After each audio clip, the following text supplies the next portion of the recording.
Hello and welcome to News Round, where we do a recap of stories that made headlines during the week. Coming up,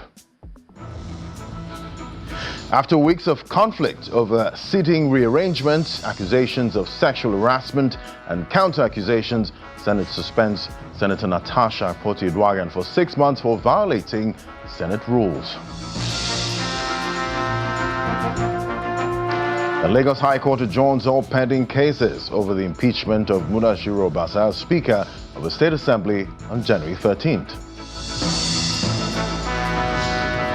And it's good news for 774 young Nigerians participating in the National Health Fellows Program, as President Bola Tinubu offers them automatic employment at the end of their tenure. Plus, U.S. President Donald Trump's address to Congress is characterized by his thoughts on the war in Ukraine, the trade tariffs to Canada, China, and Mexico, and America's interests in the Gulf of Mexico.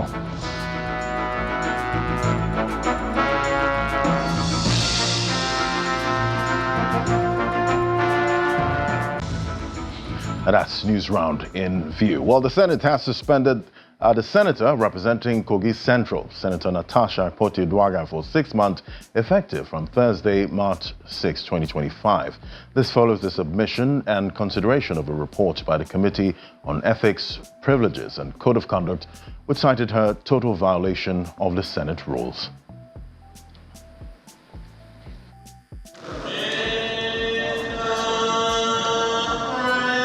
The dust had hardly settled from the dramatic scenes recorded in the National Assembly on Wednesday, when it seemed there was a repeat performance by Thursday, when the Senate President arrived for plenary.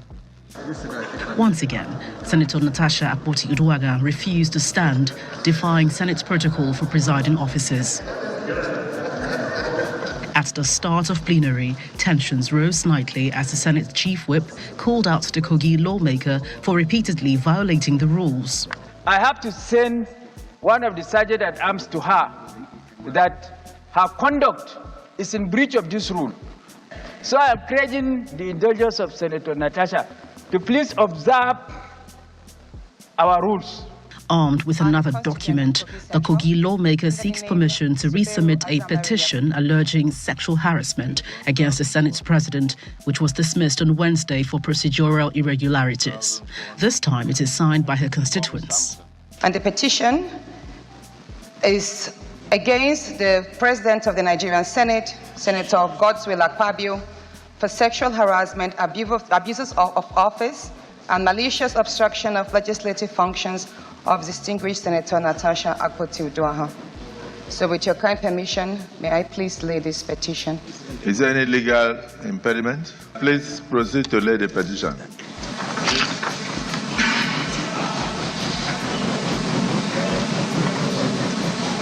Shortly after, the Senate Committee on Ethics, Code of Conduct and Public Petitions submits its report detailing its investigation into Senator Akpoti-Uduaghan's unparliamentary conduct during plenary on January 20, among others. That all efforts to get Senator Natasha Akpoti-Uduaghan to move to her newly assigned seat fell on deaf ears as Senator Natasha Uduaghan-Akpoti continued shouting on top of her voice and pointing her fingers at the presiding officer.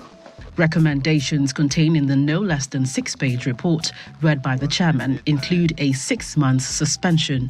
Lawmakers immediately launch a debate into the findings. If you follow the sequence, issues of discrimination cannot be proven. It is actually the opposite. That under your leadership, distinguished Senator Mrs. Uduaghan can claim victimization based on facts. Today, we are faced with this situation that we all know impinges on the integrity of this institution. We want to ask if it is convenient for the Senate and Mr. President that the 6 months punishment for suspension be reduced to 3 months. My advice and appeal to her will be that she spends her period of suspension to read and learn our rules very well. Prayer 1. Yes. That the Senate do suspend Senator Natasha Akpoti-Uduaghan for 6 months for a total violation of the Senate Standing Rules 2023 as amended for bringing the presiding officer and the entire Nigerian Senate in general to public opprobrium. With effect from 6th day of March 2025, from all legislative activities forward. Those in support of prayer 3 say aye. Aye. Those against say nay. The ayes have it. Contrary to the majority decision, the Senate President rules in favor of leniency if a written apology emerges. Senator Natasha Akpotiuduaghan shall submit a written apology to the Senate before any reconsideration by the Nigerian Senate. Those in support of prayer 2 say aye. Those against say nay. No. The ayes have it. For the duration of her suspension, she cannot come or be seen within the vicinity of the National Assembly. Following the ruling, Senator Akpotiuduaghan is escorted out of the chamber by the Sergeant-at-Arms, but not without a reaction, breaching one more rule before her exit. This injustice will not be sustained. The pursuit for justice. A total number of 30 members of the Senate Committee on Ethics, Code of Conduct and Public Petitions endorsed the recommendations that has led to the eventual suspension of Senator Akpotiuduaghan, who was sworn in 16 months ago. This would be the third suspension under the 10th Assembly. It is now unclear whether the senator would tender a written apology to her colleagues or not. From the National Assembly, Gloria Umezuke, Channels Television News. And in what can be described as a scene from a movie, the crisis rocking the Lagos State House of Assembly took another dimension with the return of Mudashiru Obasa as the Speaker. Mr. Obasa was then re-elected as the Speaker of the Assembly following the resignation of Mojisola Miranda, who served as the Speaker of the State Assembly for 49 days.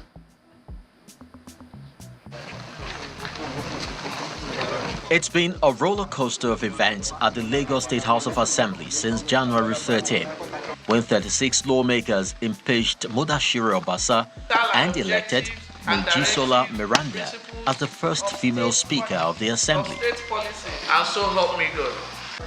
From Mudashiru Obasa's sudden return to proclaim himself as Speaker with 4 members of the House, to the lawsuit challenging the legality of Obasa's removal, Lagosians have watched with keen interest when and how the crisis will eventually be resolved.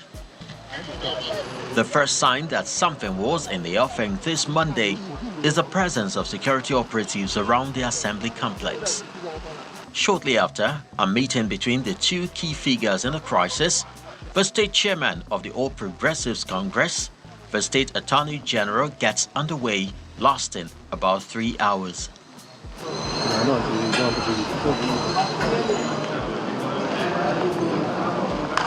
And then the group moves into the chamber for the day's plenary session, presided over by Mojisola Miranda. She makes the first big announcement of the day. Just like we know that the party decision is supreme. At this point, I take a bow as your Speaker, and I step down as your Speaker of this great House. I am not a quitter. However, I took the above decision in order to save this legislative institution from further unnecessary conflict and embarrassment. And more resignations are to follow, with the lawmakers extolling the leadership qualities of Honorable Miranda in the last 49 days.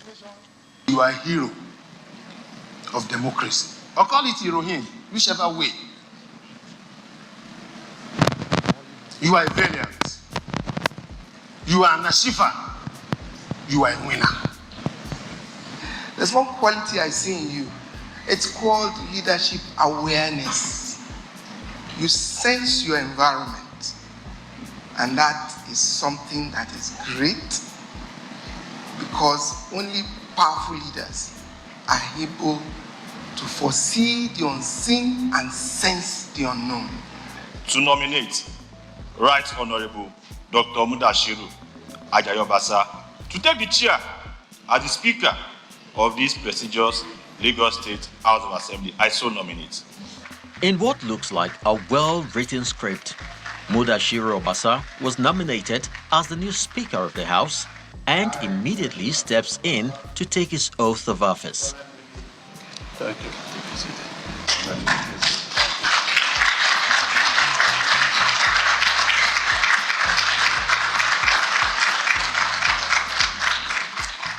What is happening here today shows that Lagos State House of Assembly is very capable, and it's a house of integrity, a mature house that has internal mechanism to resolve in the interest of the institution and our party. Honorable Miranda was also re-elected to her previous position of Deputy Speaker alongside other new principal officers. On the surface, it may look like the leadership crisis at the Assembly has been resolved. Political observers are, however, watching to see what plays out at the Assembly in the next few weeks.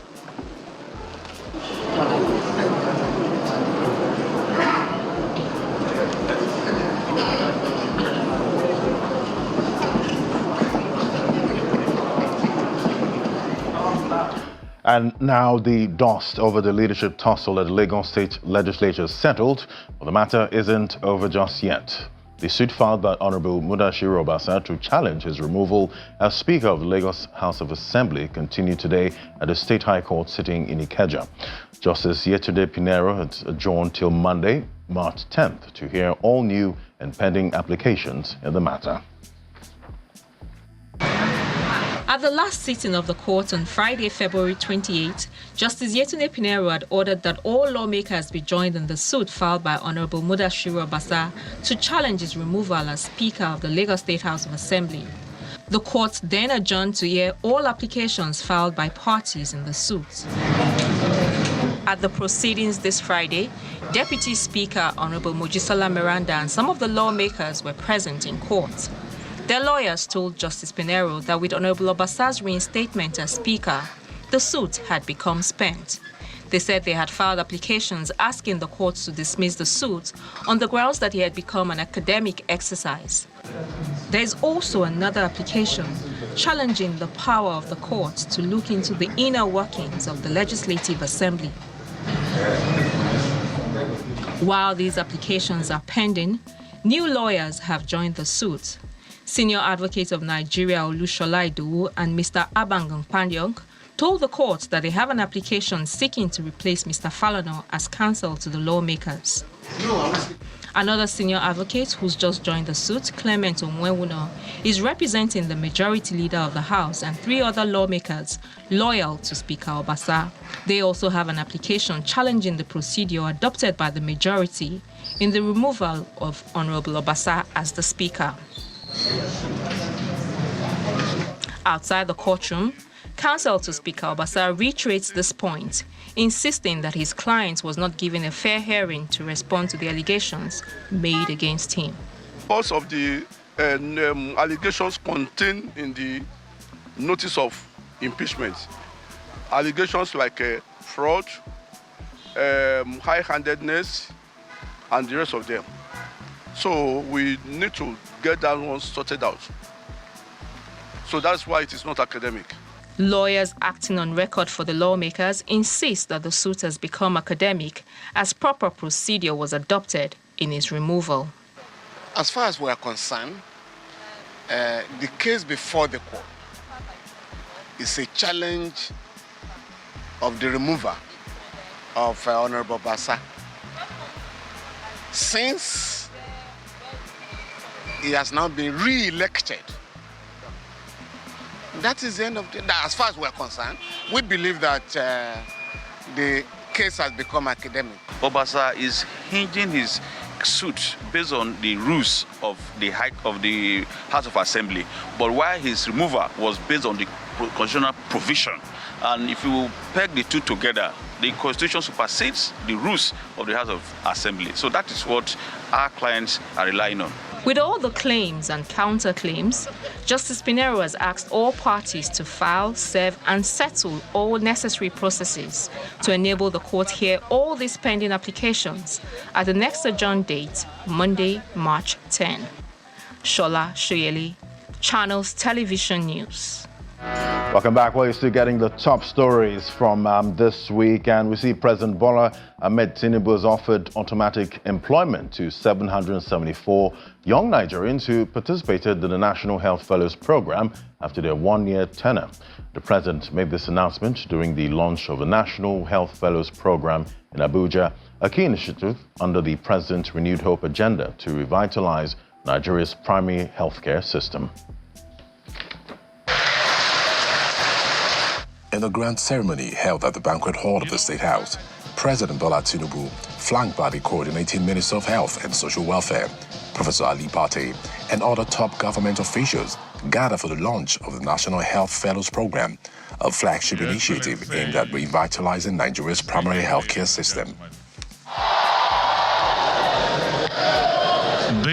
Some of the dignitaries in attendance include 7 ministers, National Assembly members, the Olu of Warri, Ogami Atuwashi III, among others. The program, which seeks to deploy 774 young fellows to monitor primary healthcare centers, PHCs, across all 774 local government areas, is designed to drive meaningful change with innovation in the health sector.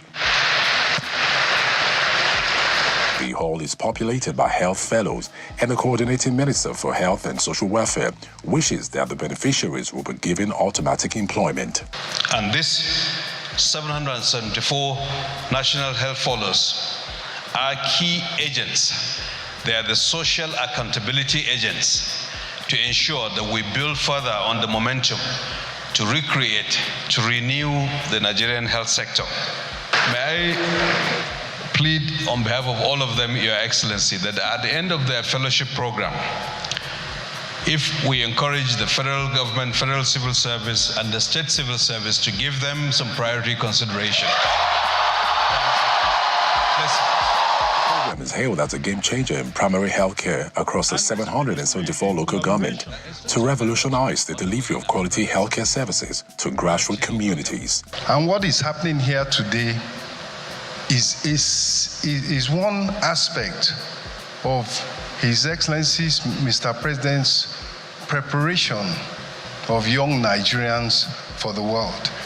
Today, it is empowering people to provide services in the health sector to their communities. I want to pledge to all of you today that where it concerns me and my fellow traditional rulers across this country, that we will provide a safe environment and give good counsel and support to the fellows on their leadership journeys. As President Tinubu makes his way to the podium, the fellows are eager for some good news.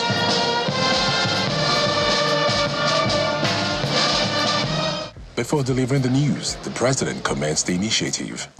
This administration has championed the National Health Fellowship Program. We are very proud of this. A rigorous and transparent initiative to select some of our most talented young minds from a competitive pool of over 300,000 applicants. In a move that sparks excitement among the fellows, the president makes an announcement. The coordinating minister and the champion of this program has requested for an approval.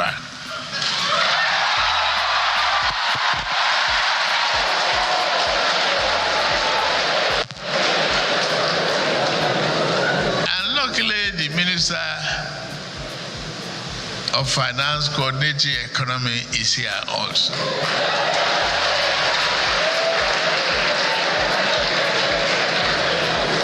So for that, you are hired.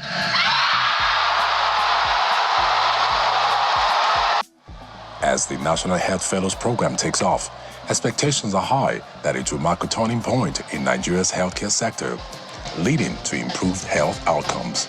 Benny Ark, Channels Television News.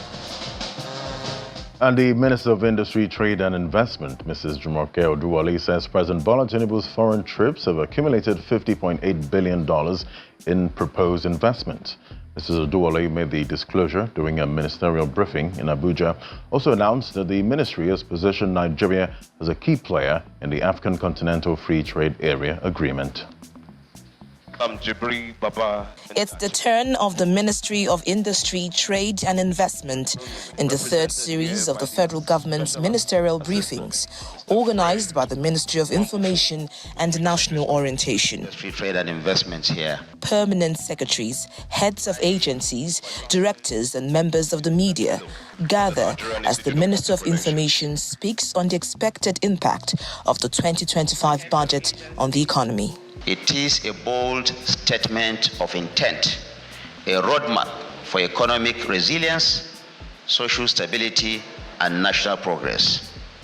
The budget has demonstrated a renewed focus on security, infrastructure, education, health, solid minerals, agriculture, and other key areas that have a direct impact on the well-being and the socio-economic development of our country.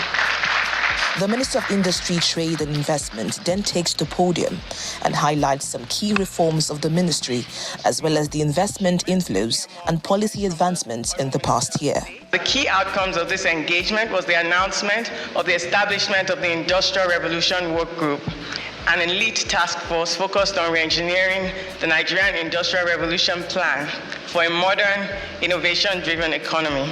Digital public infrastructure, much needed in this climate, like the National Single Window Project, has been launched and is ongoing. It's right now in the implementation stage. Mr. President inaugurated it last year, and the committee did a lot of background work. Finally, Nigeria is going to have a national single window digital infrastructure, and that exponentially increases trade.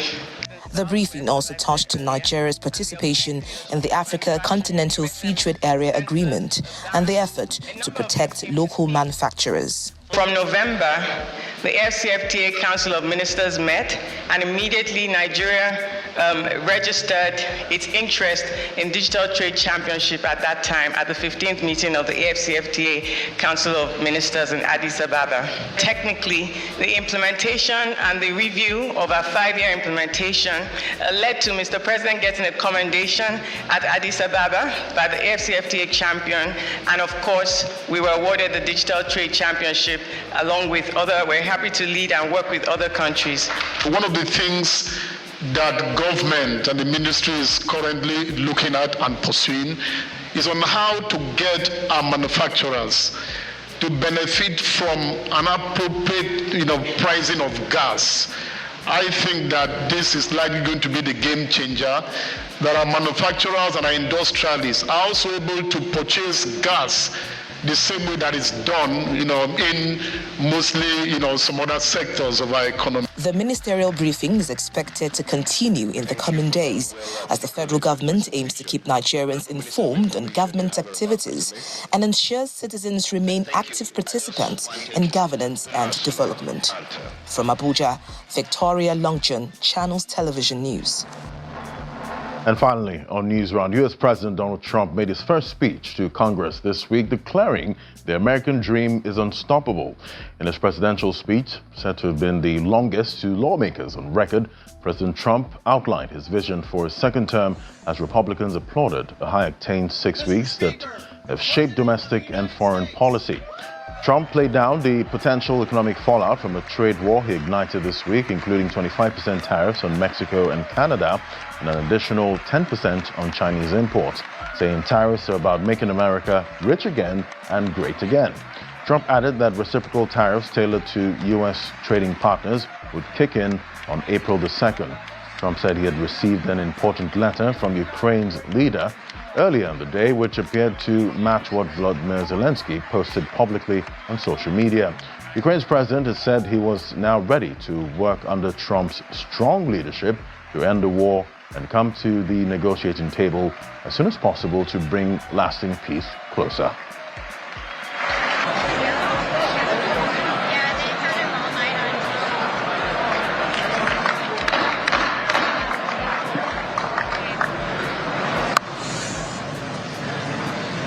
Mr. Speaker, the President of the United States.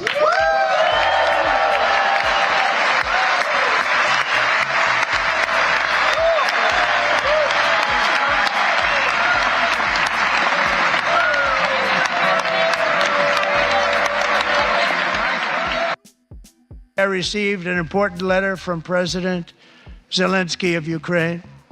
The letter reads, Ukraine is ready to come to the negotiating table as soon as possible to bring lasting peace closer. Nobody wants peace more than the Ukrainians, he said. My team and I stand ready to work under President Trump's strong leadership to get a peace that lasts. We do really value how much America has done to help Ukraine maintain its sovereignty and independence. Regarding the agreement on minerals and security, Ukraine is ready to sign it at any time that is convenient for you. I appreciate that he sent this letter, just got it a little while ago. Simultaneously, we've had serious discussions with Russia and have received strong signals that they are ready for peace. Wouldn't that be beautiful? Wouldn't that be beautiful? Thank you for having stayed to the end of this video. You made me really happy. One more thing, click on the notification bell so anytime I upload, you will be the first to be notified. See you on the next one.